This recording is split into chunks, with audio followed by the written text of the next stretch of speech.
Good morning. I'm in my blue overalls, which can only mean one thing. It's a bonfire morning today. I've acquired quite a large bonfire and quite a lot of additional material, which is over there to my left. So I'm just going to pop my drink down. So this is what we're looking at this morning. This is almost exclusively material that's come up from the Firebreak, or is bits and pieces that I've been bringing down from where I've been thinning the woods. This is what I'm looking at this morning.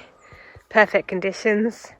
Monday is normally housework day for me in my half day, but it's been really windy and I had to take my chances when they arise. And that pile behind me, the sort of Bonfire 2, is getting quite large, so I just want to clear it, reset, and then start again with the remaining stuff from the Firebreak, which is a project that I'm hoping I will actually get finished this week, so that'll be excellent, and I'll show you that if I do manage to achieve that. But for now, it's time to start that and hope I don't set the garden on fire. And we're off. Started first time. Now all I have to do is wait for it to die down a little bit so I can start adding my rolling bonfire material. Well, although it feels like a blink of an eye for you, an hour and 10 minutes has passed for me, and the first stage of the bonfire work is done. As you can see, I've got all of the rolling bonfire material on the bonfire, which is now starting to die down a bit. It's still very, very hot. And then what I'll do, once it's a little bit more approachable, is flip this circle of unburnt material around it, onto it, and then I'll be in a position to go back into the house, have a cup of tea, and feel that that's pretty safe. And then as ever, I'll just let it die down throughout the course of the day, and then if I feel necessary, before it gets too dark, I will put buckets of water on it to snuff it out. But only if I think it's necessary. Oh, again, hot and sweaty work. There's a good combination though of cardio and resistance, so I've got a good workout out of this today, so I'm very pleased with that. Just in passing actually, and although this might sound a little defensive, I had a conversation with someone yesterday who pointed out that maybe I shouldn't keep putting up the rat tally because it could give the impression that I live in a horrible house. I'm not going to stop putting up the rat tally. I don't think it's an indication that I live in a horrible house. I live in a very clean house. But what I do live in is a house in the middle of the forest, in the middle of nowhere in Australia, that is surrounded by wildlife. And it's the middle of winter and it's cold. Every morning there's a frost. And animals like rats aren't stupid, so they're just trying to find somewhere cosy and warm to come and sit the winter out, and I don't blame them for that.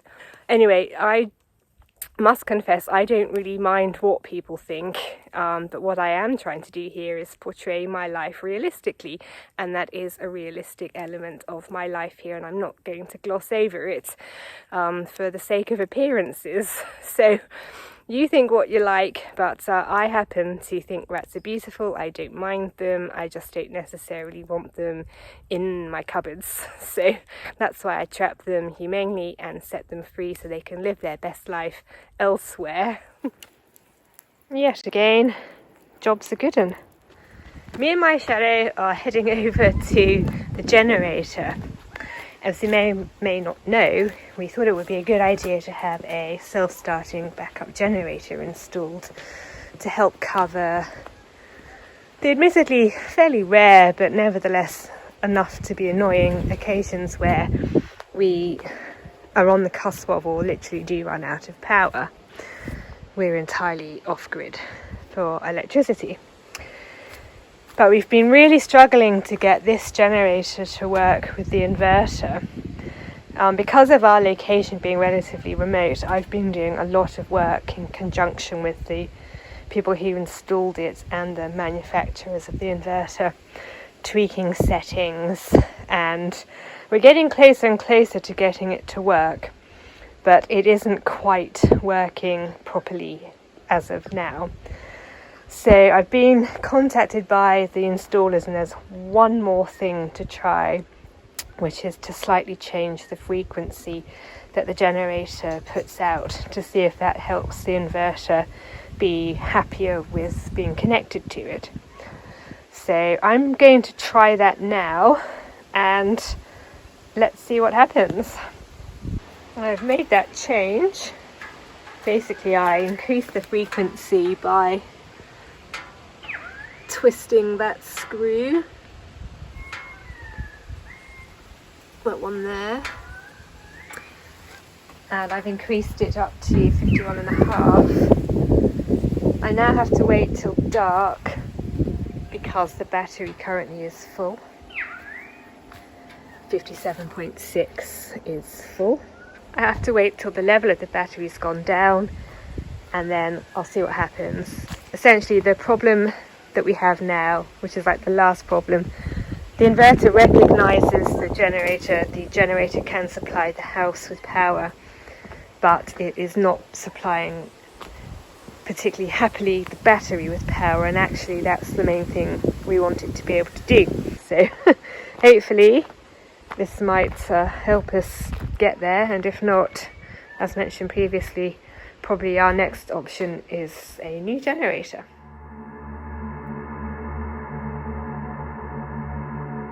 Good afternoon. As you can possibly see on my face, I've already been up here today working on gathering firewood. A day later than normal because I was a bit busy yesterday. It's Wednesday today. But I have decided today is the day I'm going to start phase 2 of this project, so I'll spin you around and we'll quickly have a chat about what that involves. Just a quick recap then. This is the woods behind the house that I call the backwoods. And what I've been doing is thinning out from here the trees that died all the way up the stem after the fire came through. But there are lots of trees like this one, which, although it isn't dead, it has a very, very few amount of leaves at the top, and I feel like this tree is never going to accomplish anything. And if I go up here, this tree is the same. So it has a little bit of leaves coming out there, and then nothing right at the top, and then nothing here. So phase 2 is removing trees like that. Essentially, all of the trees that are small enough for me to process with the electric chainsaw, and removing them, adding the leaves to the bonfire, the tops to the bonfire, etc., as I have been doing previously, and then putting the bits that I take out for the fire onto the seasoning pile. And because it's quite small wood, it should season pretty quickly, so I'm hoping that by starting this now come next winter, I'll have an ample supply of firewood. So as I keep pushing up the hill, I'll be generating firewood for immediate use, and then when needs be, I can supplement it with the wood that I laid down this year. So that way I've got a constant supply. So there's quite a few, but not heaps and heaps, but enough. And I hope that what that means is that the extra space will allow these more mature trees room to grow and to flourish. But also, yet again, it'll clear the density of trees up here, bigger gaps, more light, more diversity, a different ecosystem up here, and also less intense bushfires. That's my hope. So yes, time to start phase B of Operation Clearing the Backwoods. Yet another windy day. Seems to have a spate of that, and it's really quite irritating. Of all the weather conditions, wind is my least favourite, but absolutely none. I'd rather it was raining. Anyway, we're off to finish phase 2 of clearing the Firebreak. So as I mentioned, I have managed to finish removing the undergrowth, and I'll show you that on the way up. And now what we're doing is removing the trees that are on our side of the fence to create less of a ability for fire to jump across. And then the last phase will be me removing the grass, the very sort of bottom layer of vegetation, which I won't be able to do until I've got that exciting new tool that I was talking about last week, which obviously I haven't got yet. So I'll take you up and show you what it's looking like now, and then in a few weeks' time I'll show you it once it's been finished. Here we go then. Evidence of what we've been up to. So the first 2 phases of Operation Get the Firebreak Ready are completed. And what I've done essentially, well, I started with trimming back this. In some respects, probably a proper firebreak wouldn't have this sort of hedge, but I'm not too worried about this going on fire. Our hedge is here, this is stuff on the other side of the fence. This would burn so quickly, and without overhanging trees, it doesn't pose much of a threat, and I sort of like having this hedge. But what I did do is I shortened it and pushed it back. I also make sure that I keep the tea tree down here under control. We were taking out trees on our side of the fence to make the gap in the canopy as wide as we can. And the main thing I've been doing is clearing the vegetation on this side. So what might have looked like that looks like this. And I started at the bottom, saw how bad it was at the top, so started again at the top, and then worked down and met myself at the bottom. And that's one the component of most of my recent bonfires.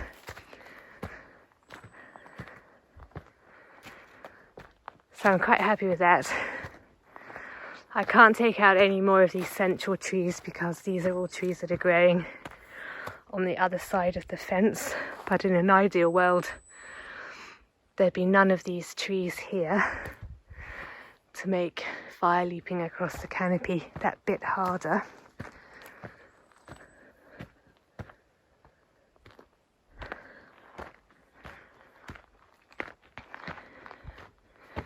But I hope you get a sense of how much clearer it is. Now there's one final step that I want to undertake, and that is dealing with this tufty grass. Only as far back as I'm allowed to go, so I would only take it as far back as the vegetation line. I'm not hell-bent on removing every plant from the property, but that'll have to wait till I've got the more appropriate tool, which I've been teasing you about for the last couple of vlogs. And that'll have to wait till I've got that. So yes, it's taken a little while, but it was a big job. And I'm really glad that's done. This is a lot better now, and means that I can feel happier that even if things do go terribly wrong here this summer, I've done everything I can to stop it from happening, and there's not much more you can do except for that, is there? So I'll head back to the house now, and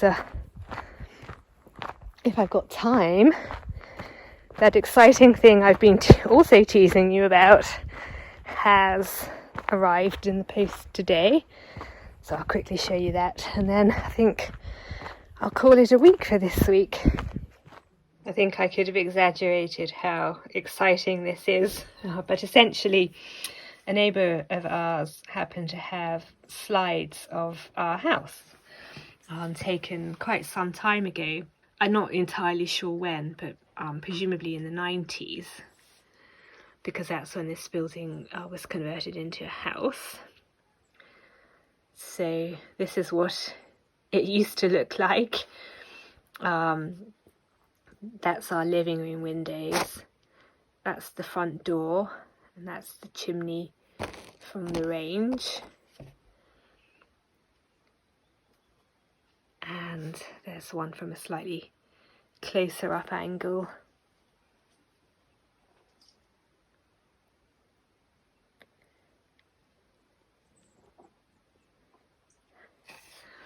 Let me see, should we take this one and see if I can sort of stand where it might have been taken.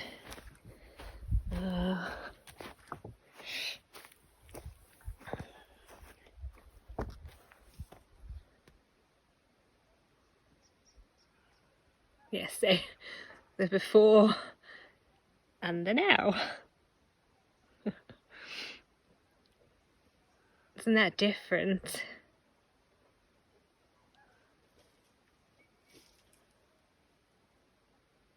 Anyway, I thought so, particularly for those of you who have been here, you might like to have seen that.